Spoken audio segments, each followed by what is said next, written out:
Marcus Chen stepped off the transport shuttle, his military boots touching Earth soil for the first time in 3 years.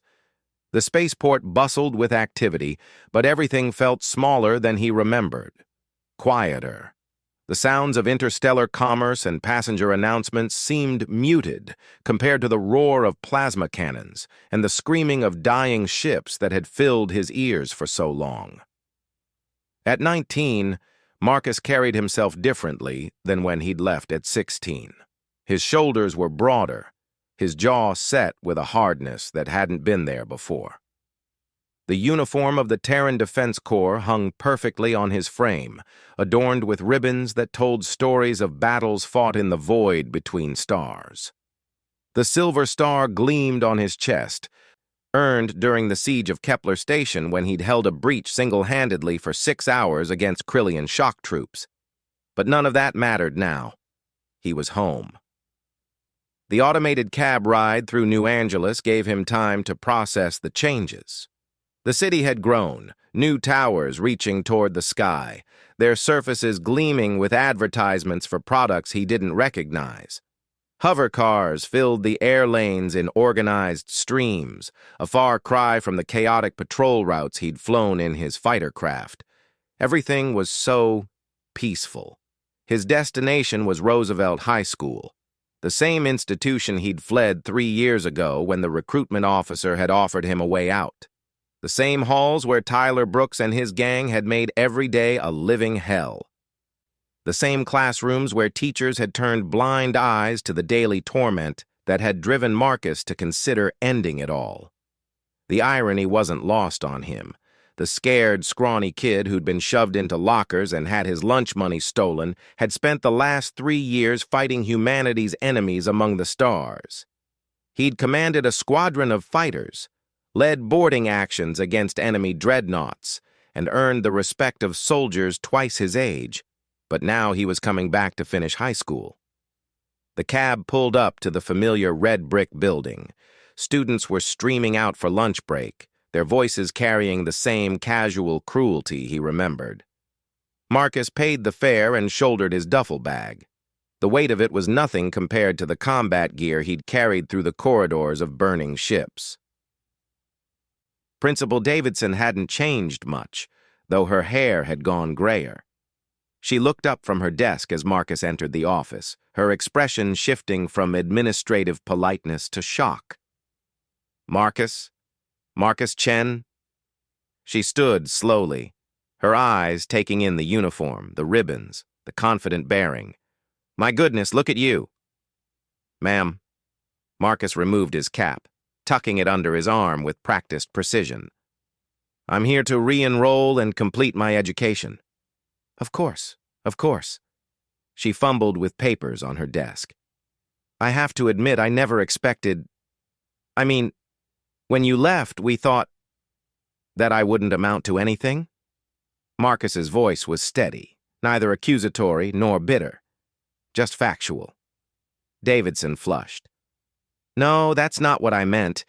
It's just that you were having such difficulties with your peers, and we were concerned about your adjustment. Marcus nodded. He remembered the meetings, the concerned looks, the suggestions that he might be better served in a different environment. No one had ever addressed the root cause of his adjustment issues. No one had stopped Tyler Brooks from making his life miserable. Things change, he said simply. As Davidson processed his paperwork, Marcus gazed out the window at the courtyard where he'd once cowered during lunch breaks, hoping to avoid attention. He could see Tyler's old haunts. The bench where the football star would hold court. The corner where he'd cornered Marcus countless times. The memories came flooding back. The humiliation of having his head shoved in a toilet. The bruises hidden under long sleeves. The nights he'd gone to bed hungry because Tyler had stolen his lunch money again. The darkest moments when he'd stood on his apartment building's roof, wondering if the fall would hurt. But alongside those memories came newer ones. The first time he'd killed an enemy soldier in hand-to-hand combat aboard a Krillian cruiser. the moment he'd earned his pilot's wings by successfully navigating an asteroid field under heavy fire. The day Admiral Harrison had personally pinned the Silver Star to his chest and called him the finest young officer it's been my privilege to serve with. "Your class schedule," Davidson said, handing him a tablet. "You'll be in accelerated programs to make up for lost time. Most of your old classmates have graduated, but some are still here for their final semester." Marcus scanned the schedule. Advanced physics, military history, stellar navigation, combat strategy.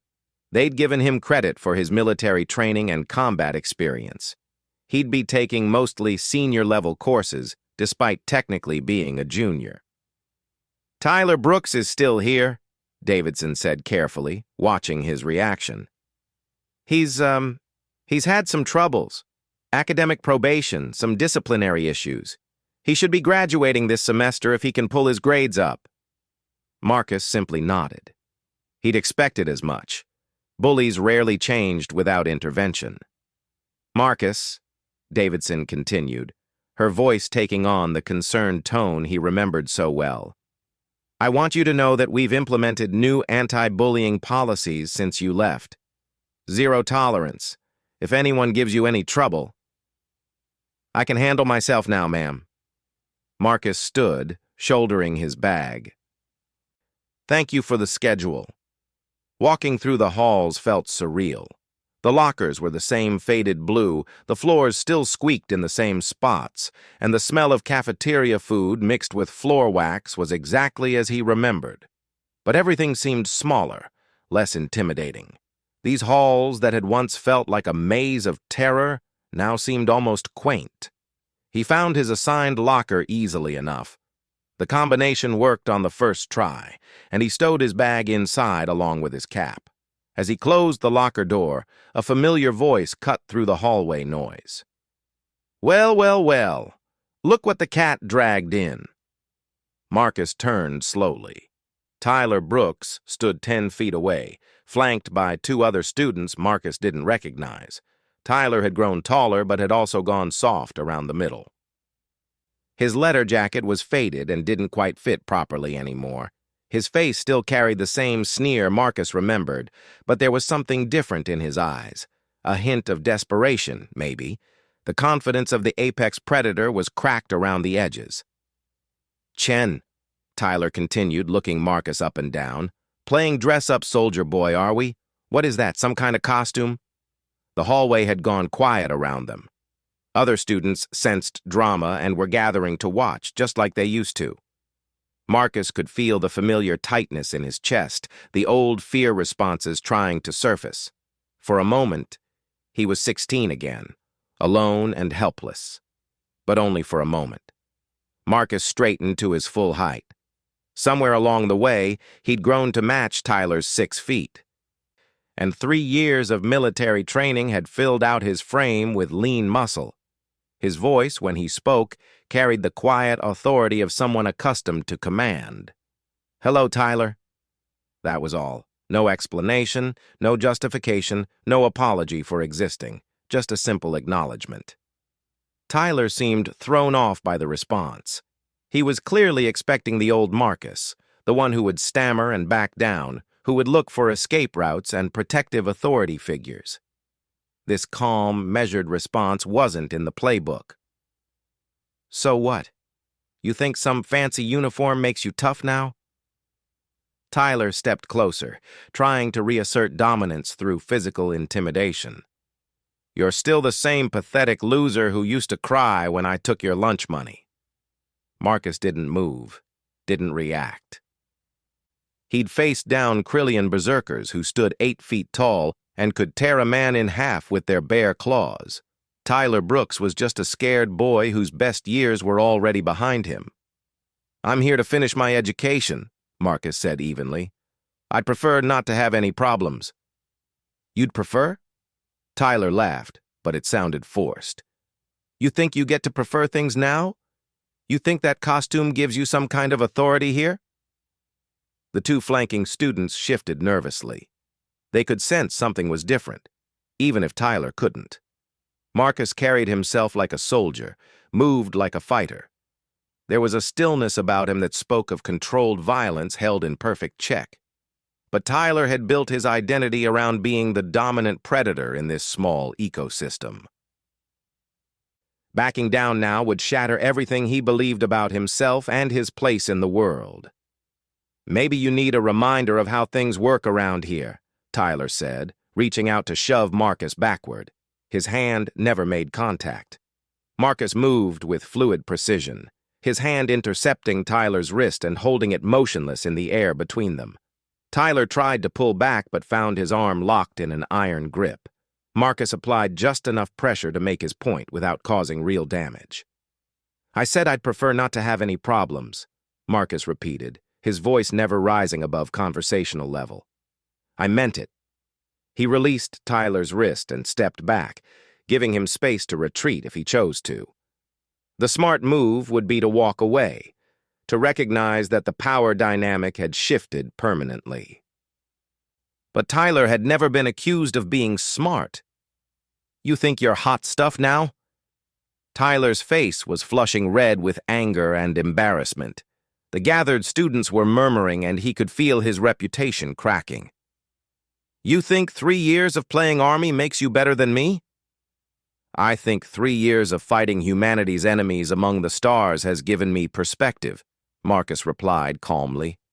"I think coming home and finding you still here, still pulling the same tired routine on kids who can't fight back, tells me everything I need to know about what you've been doing while the rest of us grew up." The words hit home. Tyler's face went through several expressions before settling on rage. He was bigger than Marcus, heavier, and he still remembered the scared kid who used to cower before him.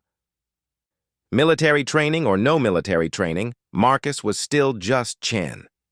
Tyler lunged forward, telegraphing his punch from a mile away. Marcus stepped aside and let momentum carry his former tormentor past him. Tyler stumbled and nearly fell, catching himself against a locker.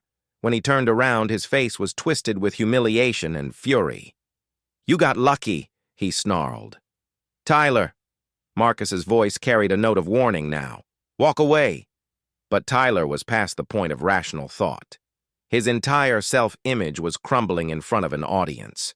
He charged again, this time managing to catch Marcus around the waist and drive him backward into the lockers. The impact rang through the hallway like a gunshot. Students scattered back, giving the fighters room. Tyler threw a wild haymaker that would have done serious damage if it had connected, but Marcus ducked under it and drove an elbow into Tyler's ribs. The bigger boy gasped and staggered back. Marcus could have ended it then. A precise strike to the solar plexus or a sleeper hold would have put Tyler down for the count. But he held back, still hoping to resolve this without seriously hurting someone. "Stay down," Marcus warned. Tyler wasn't listening. He picked up a textbook from the floor and swung it like a club. Marcus caught his wrist again, but this time he wasn't gentle. He applied pressure to specific nerve clusters, and Tyler's hand went numb. The book clattered to the floor. "Last warning," Marcus said quietly. Tyler tried to knee him in the groin. Marcus stepped back, and Tyler's momentum carried him forward. A simple trip sent the former football player crashing to the floor in a tangle of limbs. When Tyler tried to get up, he found Marcus standing over him, not threatening, but clearly ready for whatever came next. "It's over, Tyler." Marcus extended a hand to help him up. "It's been over for a long time." Tyler stared at the offered hand, his chest heaving. Around them, the crowd of students watched in complete silence. The natural order had been overturned, the hierarchy flipped on its head.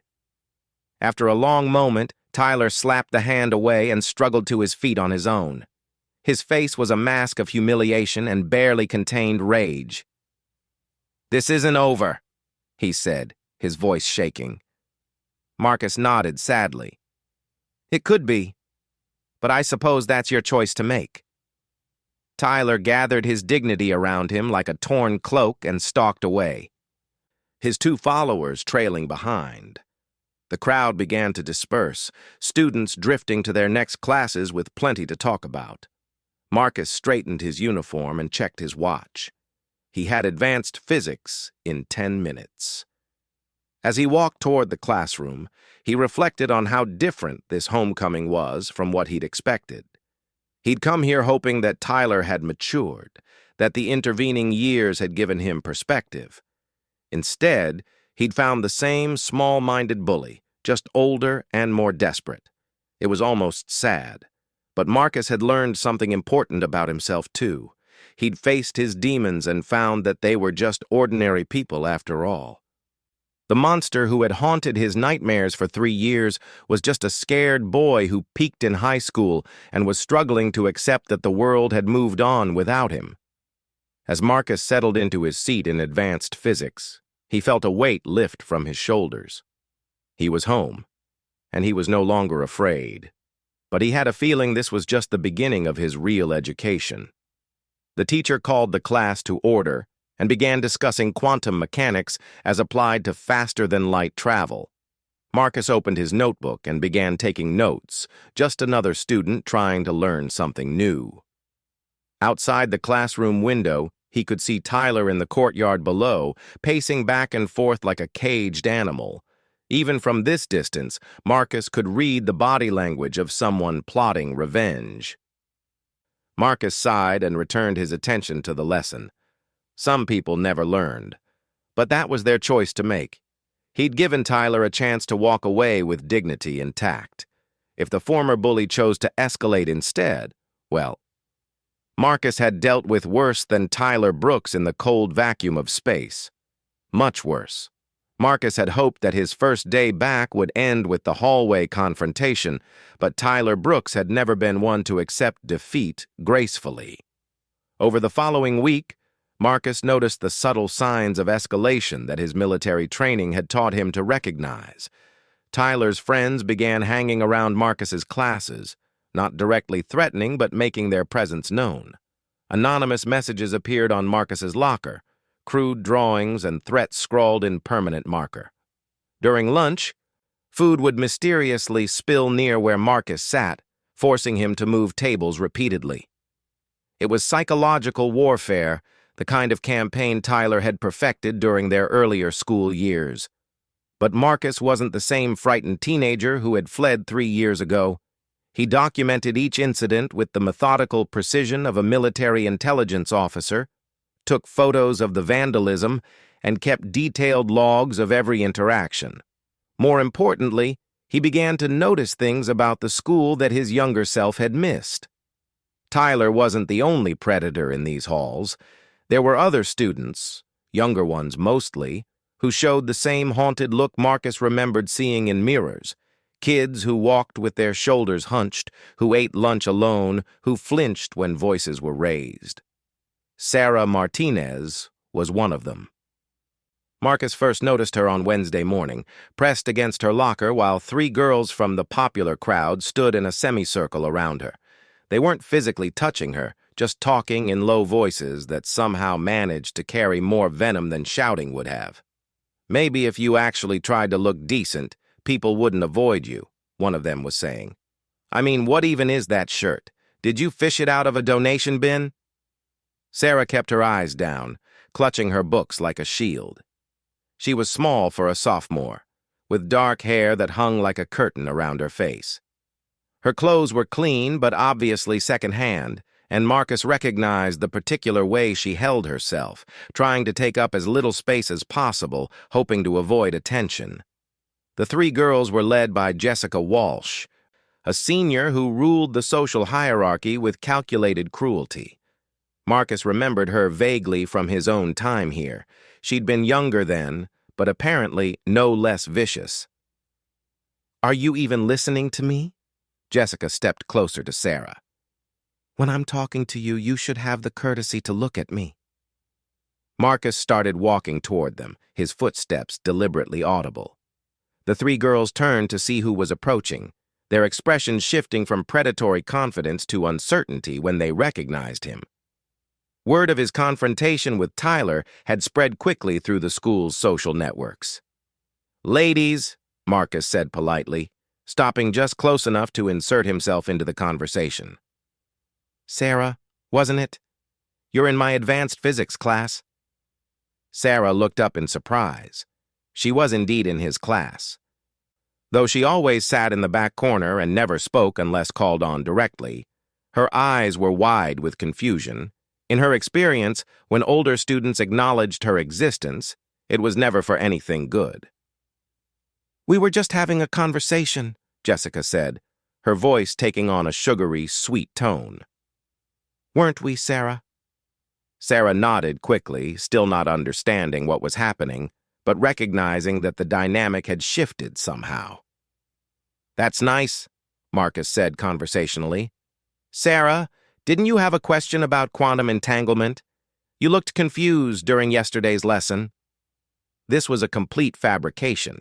Sarah had seemed to follow the lesson just fine, but it gave her an excuse to leave with him if she wanted to take it. Yes, Sarah said hesitantly. "I was having trouble with the mathematics." "Perfect. I can explain it before first period." Marcus gestured toward the direction of their shared classroom. "Shall we?" Sarah gathered her books and stepped toward him, but Jessica wasn't ready to let her prey escape so easily.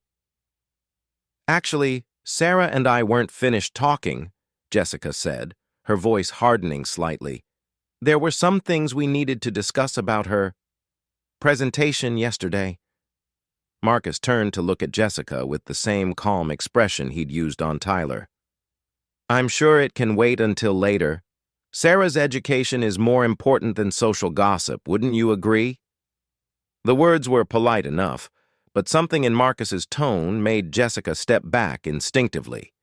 She was used to intimidating younger students and even some teachers. But Marcus carried himself with an authority that triggered her self-preservation instincts. "Of course," she said, forcing a smile. "Sarah, we'll catch up later." It was clearly meant as a threat, but Sarah was already walking away with Marcus. As they moved down the hallway, Marcus could feel Jessica's glare burning into his back. "Thank you," Sarah whispered once they were out of earshot. "But you didn't have to do that. It'll just make it worse for me later." Marcus stopped walking and turned to face her. "How long has this been going on?" Sarah shrugged, not meeting his eyes. "Since freshman year. It's not that bad, really. I can handle it." Marcus recognized those words. He'd said them himself countless times, trying to convince parents and teachers that everything was fine, that he could manage on his own. It was the lie that victims told themselves when they'd given up hope of things getting better. "No," he said firmly. "You shouldn't have to handle it. What they're doing isn't okay." "It's just words," Sarah mumbled. "They're not actually hurting me." "Words can hurt worse than physical violence," Marcus replied. "I know because I've experienced both." Sarah looked up at him then, really seeing him for the first time. She noticed the way he stood, the confidence in his bearing, the maturity that set him apart from other students his age. But she also saw something else, a recognition in his eyes that spoke of shared experience. "You were bullied too?" she asked quietly. Marcus nodded. "By Tyler Brooks and his crew. For 3 years. Until I couldn't take it anymore and left. But you came back." "I came back because I realized that running away doesn't solve anything. It just leaves other people to face the same problems." Marcus paused, choosing his words carefully. "I also came back because I learned some things while I was gone. Things about standing up for yourself and others." They reached the physics classroom and sat down in the empty room. Sarah pulled out her notebook, but instead of opening it to physics equations, she began talking. The story came out in fits and starts. 3 years of systematic psychological torture disguised as social interaction. Jessica and her friends had identified Sarah as an easy target on her first day of freshman year and had been tormenting her ever since. They spread rumors about her family's financial situation, mocked her homemade clothes, excluded her from group projects until teachers forced their inclusion, and made sure everyone knew that associating with Sarah Martinez was social suicide. "Why don't you report them?" Marcus asked, though he suspected he knew the answer. I tried, freshman year, but they're too smart to get caught. It's always just jokes, just teasing, just girls being girls. And Jessica's dad is on the school board. Sarah's voice was bitter. Plus, reporting just makes them angrier. Trust me, I learned that the hard way. Marcus felt a familiar rage building in his chest. Not the hot, uncontrolled anger of his teenage years, but the cold, focused fury of a soldier who had seen injustice and decided it would not stand. He'd spent 3 years fighting humanity's enemies among the stars, and now he'd come home to find the same evil wearing a different face. What if I told you there was another way? He asked. Sarah looked at him skeptically. Like what? You're going to fight them? They're girls, and you're... She gestured vaguely at his military bearing. You can't just punch them like you did Tyler. No, Marcus agreed. But there are other kinds of fights, and sometimes the best way to win is to make your enemies defeat themselves. He spent the remaining time before class explaining quantum entanglement, the real lesson this time, but his mind was already working on a different kind of problem. Jessica Walsh ruled through social manipulation and psychological intimidation, but every bully had weaknesses. He just needed to find hers. The opportunity came sooner than expected. During lunch period, Marcus was sitting with a group of students from his advanced physics class when he overheard Jessica talking loudly at the popular table. She was regaling her friends with an exaggerated account of that morning's encounter, portraying herself as the victim of Marcus's aggressive behavior. He just came out of nowhere and started threatening us, she was saying. I mean, I know he's supposed to be some kind of war hero or whatever, but that doesn't give him the right to intimidate innocent students. Marcus smiled grimly. Jessica was making the classic mistake of believing her own propaganda. She'd grown so accustomed to controlling the narrative that she didn't realize how her story sounded to objective observers. He pulled out his phone and began recording, making sure to capture Jessica's increasingly dramatic retelling. She described Marcus as unstable and probably suffering from PTSD, suggesting that his military service had made him dangerous to be around. I heard he completely lost it on Tyler Brooks, Jessica continued, like totally unprovoked violence. If you ask me, someone like that shouldn't be allowed around normal students. Who knows what he might do next? Several students at nearby tables were listening now, their expressions ranging from skeptical to disapproved. Marcus had been nothing but polite in his interactions with other students, and many of them had found Jessica's crew exhausting even before this performance. But Jessica was just getting started. She launched into a detailed character assassination of Marcus, questioning his motives for returning to school and suggesting that his military decorations were probably fake. She painted him as a potentially dangerous fraud who was using his uniform to intimidate people. When she finished her monologue, the cafeteria was notably quieter than usual. Students were exchanging glances, and even some of Jessica's usual supporters looked uncomfortable. Marcus had saved the entire recording to his phone and uploaded it to his secure cloud storage. After lunch, Marcus found Sarah at her locker and showed her the recording. "What are you going to do with that?" she asked nervously. "For now, nothing. But Jessica just gave us ammunition if we need it." Marcus leaned against the adjacent locker.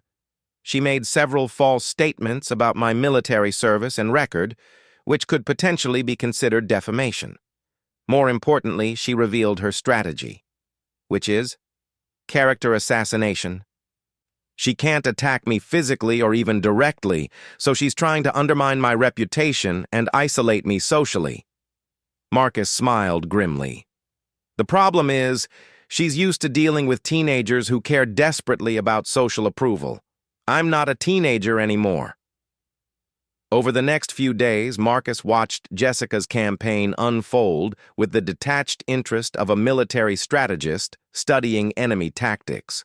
She spread whispers about his mental state, questioned his motives, and tried to paint his defense of Sarah as evidence of instability. But Jessica had miscalculated.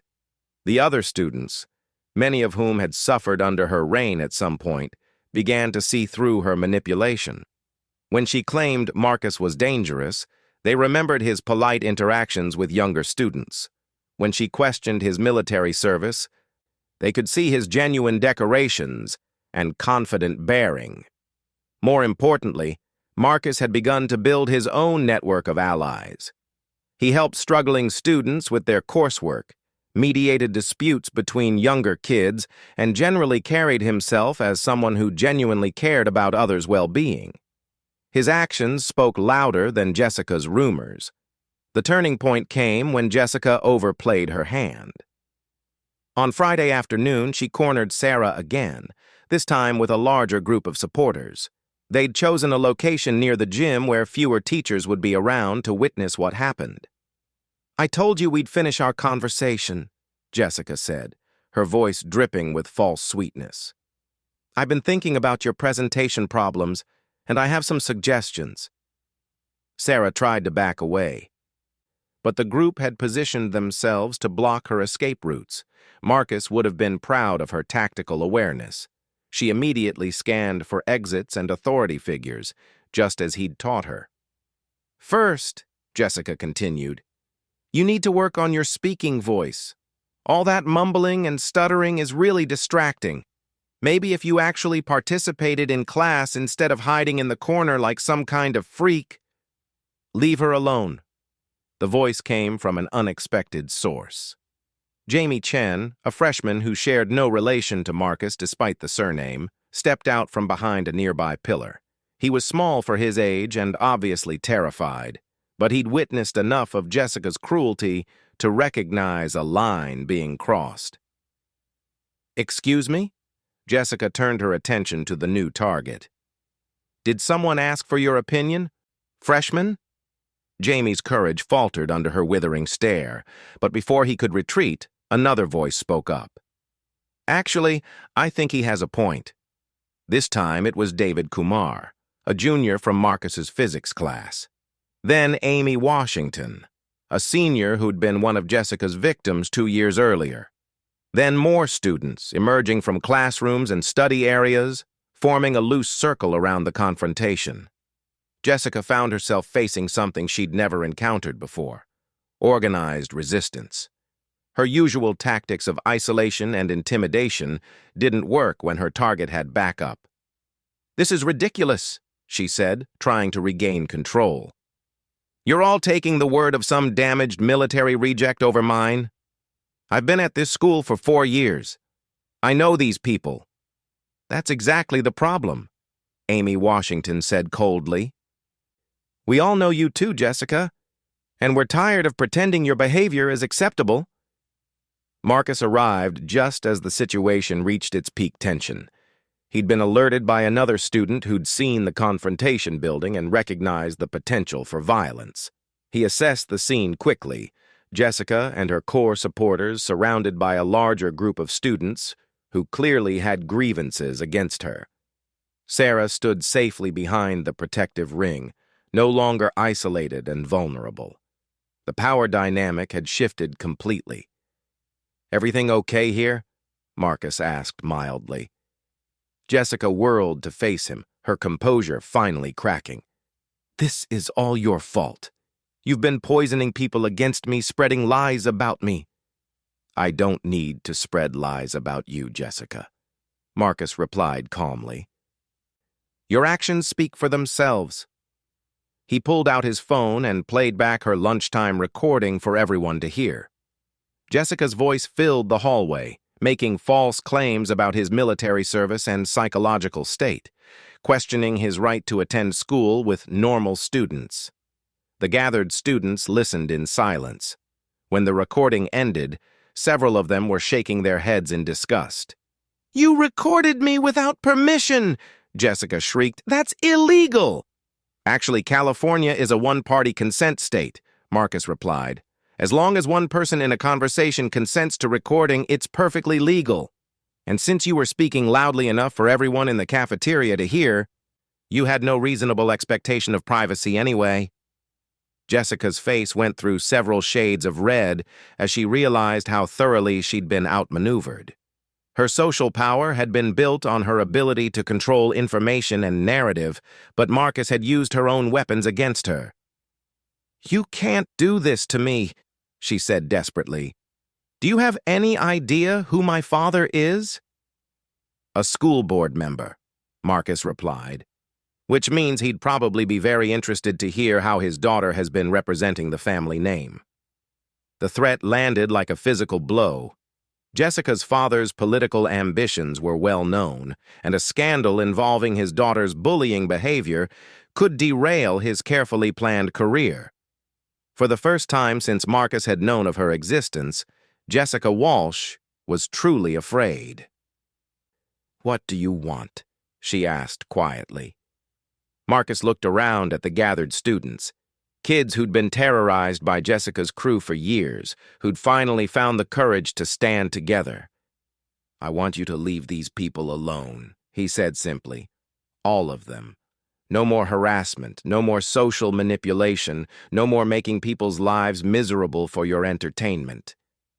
"And if I don't?" Marcus smiled, but there was no warmth in it. "Then I'll make sure everyone knows exactly who you really are. Your father, your college admissions officers, your future employers.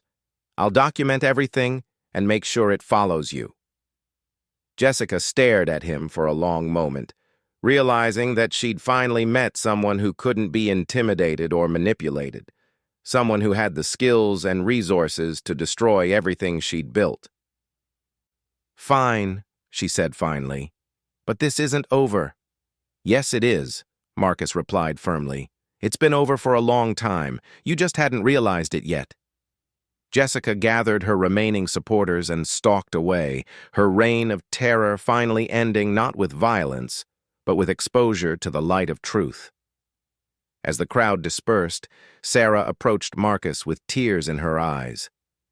"Thank you," she said. I never imagined other people would stand up for me." Marcus smiled, remembering his own years of isolation and fear.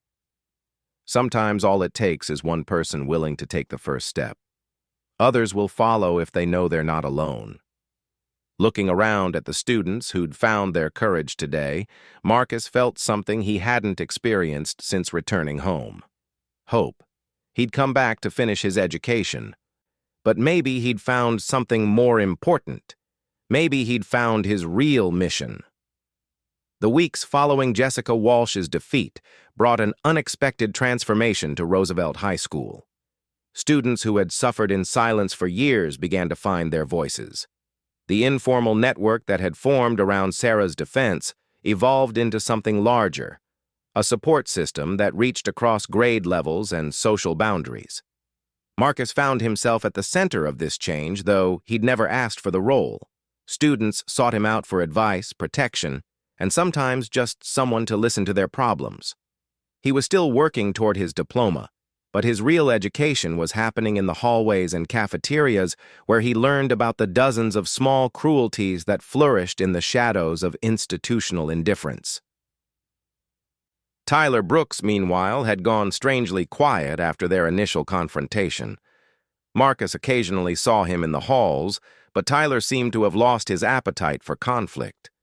His usual crew of followers had drifted away, sensing the shift in social dynamics and unwilling to attach themselves to a falling star.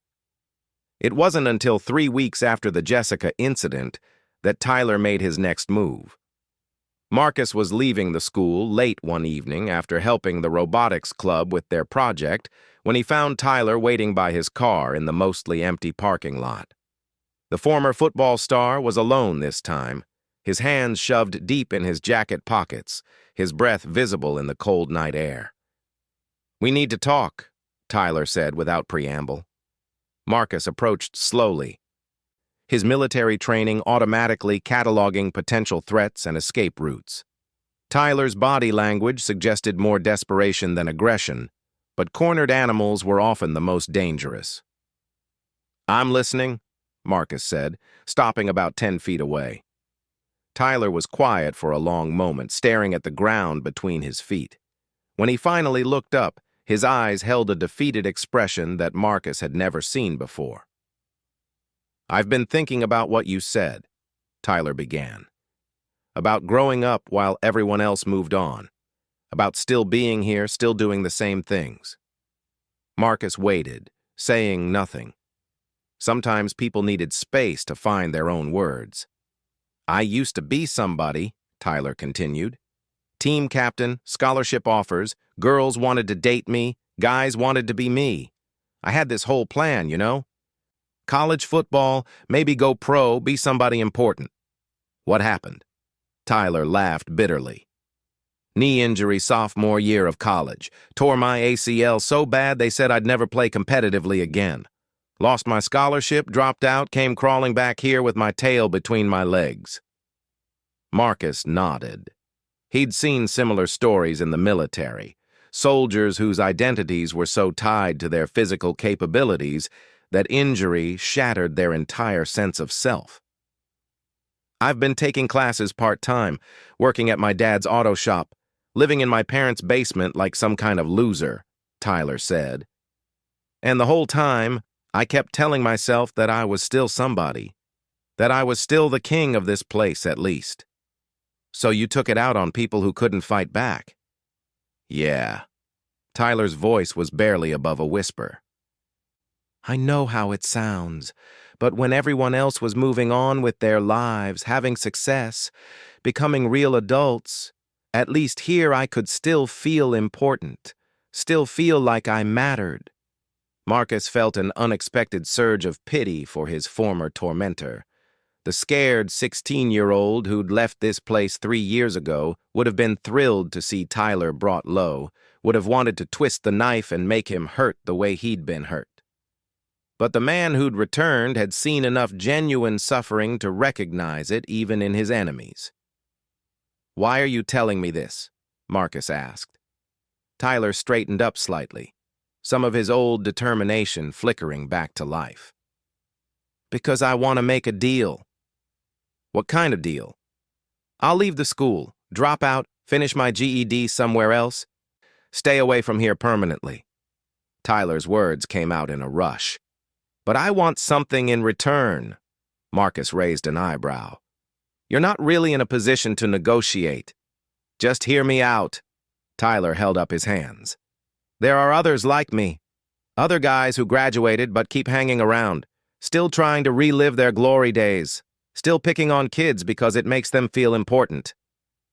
Marcus knew who he meant. He'd noticed them during his time back. Young men in their early 20s who loitered around campus, dated high school girls, and generally acted as if graduation was something that happened to other people. "They listen to me," Tyler continued, "or at least they used to. If I tell them to back off to find somewhere else to spend their time, most of them will listen." "And in exchange?" Tyler's face flushed with embarrassment. "I want you to not tell people about this conversation, about what happened to me, why I really came back. Let me leave with what's left of my dignity." Marcus considered the offer. Tyler was essentially agreeing to exile himself in exchange for keeping his failure private. It was a reasonable deal, and it would solve several problems at once. "What about the younger kids?" Marcus asked. "The ones who learned your methods? Who think bullying is acceptable because you showed them it was?" "I'll talk to them too. Make it clear that the old ways are done." Tyler's voice grew stronger. "I may be a failure, but I'm not evil. I never wanted to really hurt anyone. I just wanted to feel like I still mattered." Marcus studied Tyler's face, looking for signs of deception or manipulation. He found only exhaustion and genuine remorse. Tyler Brooks had finally been broken by the weight of his own choices, and he was ready to change course. "All right," Marcus said finally, "but there are conditions." Tyler nodded eagerly. "First, you apologize to every person you can remember bullying. Not some generic, 'I'm sorry if I hurt anyone' nonsense, but specific acknowledgement of what you did to each person." "Okay. Second, if I ever hear about you harassing anyone else, Anywhere else. The deal is off, and everyone learns about this conversation. Understood. Third, you get help. Real help. Counseling, therapy, whatever it takes to deal with your issues in a healthy way, instead of taking them out on other people. Tyler hesitated at this one. I don't really have money for... The VA has programs for veterans and their families. Your father served, didn't he? You're eligible for services. Marcus pulled out his phone and scrolled through his contacts. I know someone who can help you navigate the system. Why? Tyler's voice was confused. Why would you help me after everything I did? Marcus thought about the question for a moment. A year ago, even a month ago, he might not have had a good answer. But his time back at Roosevelt had taught him something important about the nature of conflict. Because I've learned that the best way to defeat an enemy is to turn them into an ally, Marcus said. And because I think maybe you were never really my enemy. You were just a kid who got lost and didn't know how to find his way back. Tyler's eyes filled with tears that he tried to blink away. I don't deserve this. No, Marcus agreed. But deserve has nothing to do with it. This is about what works, not what's fair. They worked out the details over the next 20 minutes. Tyler would spend the next week having individual conversations with his victims, offering genuine apologies and making what amends he could. He would officially withdraw from classes and stop hanging around campus. Most importantly, he would reach out to the counseling services Marcus recommended. As Tyler walked away toward his beat-up Honda Civic, Marcus reflected on how strange life could be.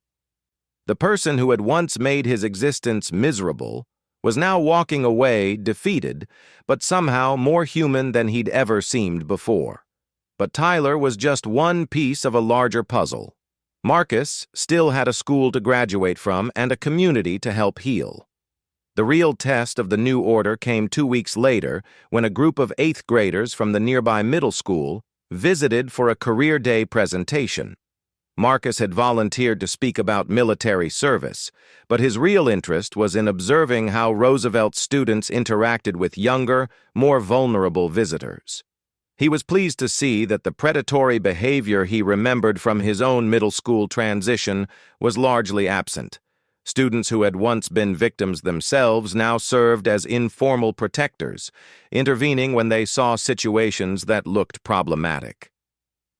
Sarah Martinez had emerged as a particular leader in this regard. The shy, frightened girl who had cowered in hallways just months before now moved through the school with quiet confidence. She'd started a peer support group that met weekly to discuss problems and solutions, and she'd even begun standing up to teachers when she witnessed unfair treatment of students. It's amazing what happens when people realize they're not alone, she told Marcus after one of their physics study sessions. All those kids who thought they were the only ones being picked on, who thought something was wrong with them, they're finding out that they're actually the majority. Marcus nodded. It was a lesson he'd learned in the military, that courage was contagious. That one person's willingness to act could inspire dozens of others to find their own strength. But the most profound change was in the school administration itself. Principal Davidson, perhaps realizing how badly she'd failed students like Marcus, had begun implementing real anti-bullying policies with actual teeth. Teachers were required to attend training sessions on recognizing and addressing harassment. Students were given anonymous reporting systems and assured that complaints would be investigated thoroughly. We should have done this years ago, Davidson admitted to Marcus during one of their regular check-ins. I think we were so focused on test scores and graduation rates that we forgot our primary responsibility is student safety. Better late than never, Marcus replied diplomatically. As spring arrived and graduation approached, Marcus found himself facing an unexpected decision. His original plan had been simple: complete his diploma and figure out what to do next. The military had taught him valuable skills, but he wasn't sure if he wanted to make it a career. Now, however, he was considering other options. The social work program at the local university had reached out after hearing about his work at the school. Several teachers had suggested he consider education as a career path. Even law enforcement had expressed interest in recruiting someone with his combination of military experience and demonstrated leadership skills. The decision was made for him on a Tuesday morning in late April. Marcus was walking to his first period class when he heard shouting from the direction of the freshman hallway. His combat instincts kicked in immediately, and he moved toward the sound with the fluid efficiency of someone trained to respond to crisis.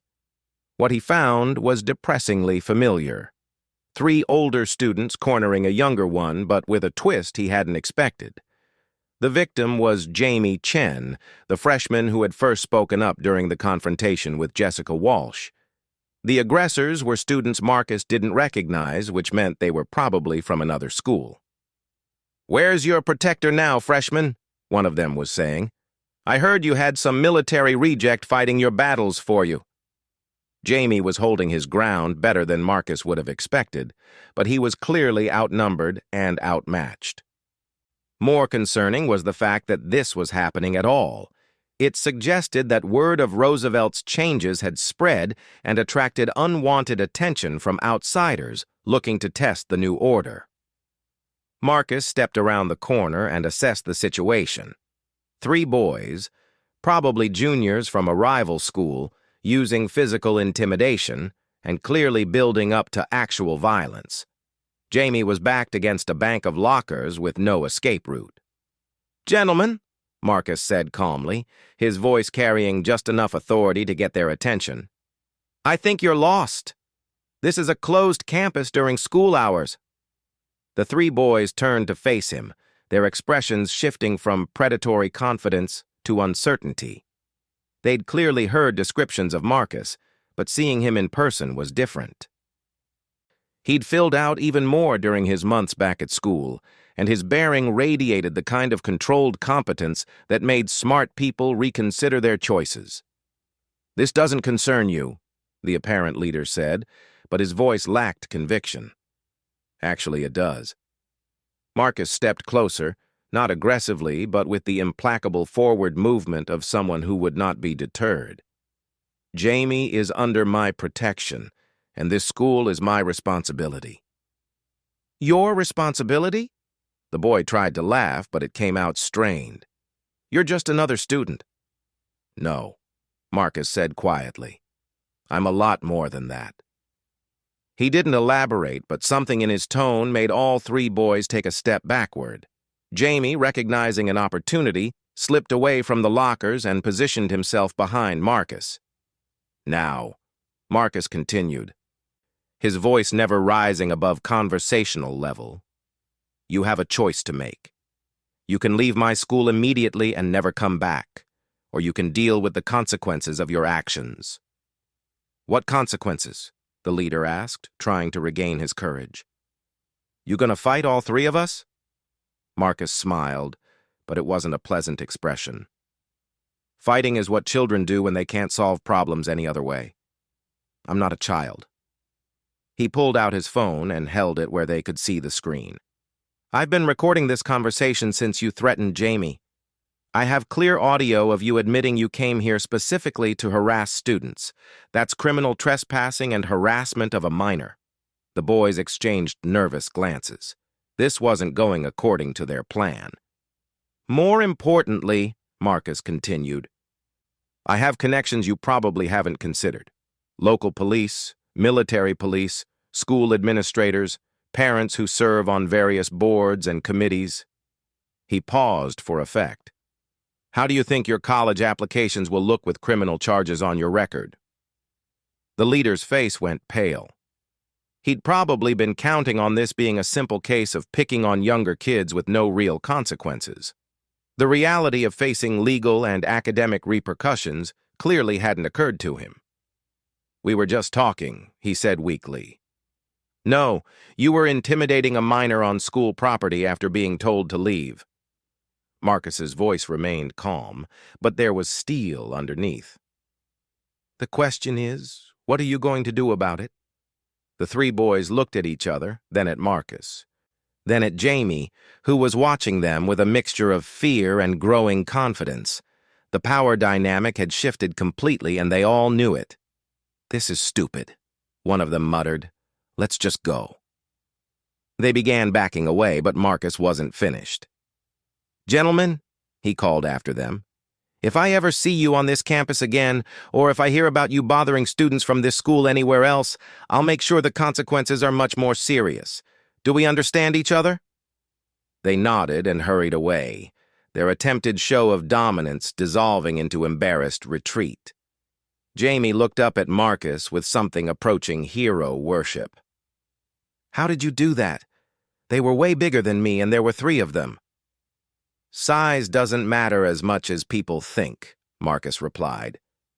"Confidence, preparation, and the willingness to follow through on your threats matter more. But the most important thing is not being alone." "What do you mean?" Marcus gestured around at the hallway where other students were beginning to appear, drawn by the commotion but ready to provide backup if needed. "Those guys thought they were picking on an isolated target. But you're not isolated anymore. None of you are." As word of the incident spread through the school, Marcus realized that his role here had evolved beyond what he'd originally planned. He wasn't just a student trying to finish his education anymore.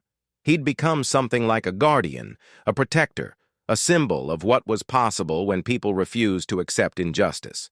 That evening, he called the university's social work program and set up an interview. Graduation day arrived warm and sunny, with the kind of perfect weather that made everything seem possible. Marcus sat with his class, listening to speeches about bright futures and unlimited potential, but his attention kept drifting to the underclassmen who would be returning in the fall. Sarah Martinez would be a senior, and she'd already been elected student body president on a platform of comprehensive anti-bullying reform. Jamie Chen was organizing a peer mediation program for next year. The network of mutual support that had grown around Marcus's initial interventions was becoming institutionalized, embedded in the school's culture rather than dependent on any individual personality. During the ceremony, Principal Davidson called Marcus to the podium for a special recognition. "Marcus Chen represents the best of what education can achieve," she said as he approached the microphone. "He came back to us carrying the lessons of service and sacrifice, and he shared those lessons with all of us. He reminded us that school should be a place where every student can learn and grow without fear." The applause from his classmates was genuine and sustained. But what meant more to Marcus was seeing the underclassmen in the audience. Kids who would never know the fear and isolation he'd experienced because others had learned to stand up for each other.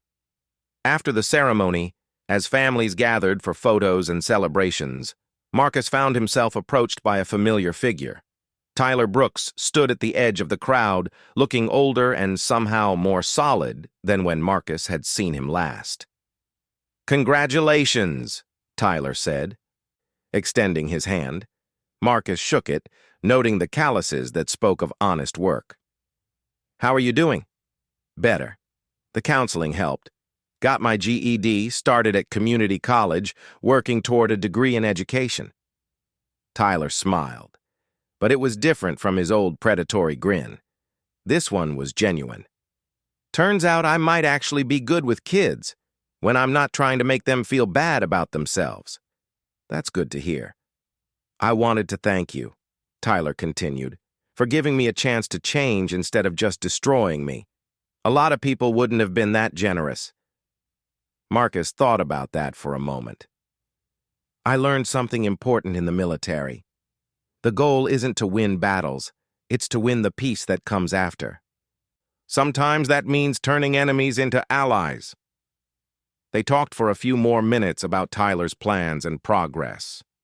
When he left, Marcus felt a strange sense of completion. The cycle was finally broken. As the crowd began to disperse and families headed off to their celebration dinners, Marcus stood alone in the parking lot where this journey had really begun. He thought about the scared 16-year-old who had fled this place 3 years ago, convinced that he was worthless and alone. That boy couldn't have imagined the man he would become, or the impact he would have on the place that had once been his prison. Marcus's phone buzzed with a text from Sarah. "Thank you for showing us that we didn't have to be victims. We'll keep the tradition going." He smiled and typed back, "I know you will. Make me proud." Then he walked to his car and drove away from Roosevelt High School for the last time, knowing that the lessons he'd learned among the stars had finally found their purpose here on Earth. The scared teenager who had fled was gone, replaced by a man who understood that true strength came not from the ability to destroy enemies, but from the wisdom to help them find a better path. And in the halls of Roosevelt High School, that wisdom would live on long after Marcus Chen had moved on to whatever came next.